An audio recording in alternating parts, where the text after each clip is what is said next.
In the early 1800s, Europe was on fire with war, and Napoleon Bonaparte seemed unstoppable.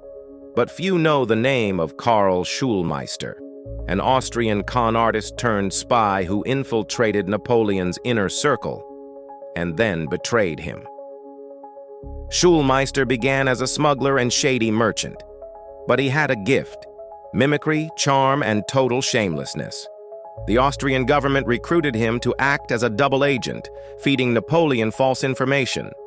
He posed as a loyal French informant and quickly gained the trust of Marshal Berthier and others close to the emperor. For years, Schulmeister planted fake intelligence, manipulated battle plans, and misled Napoleon's generals.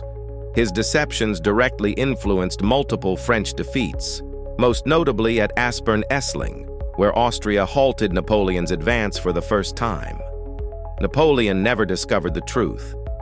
Schulmeister vanished after the war, living out his days under different aliases.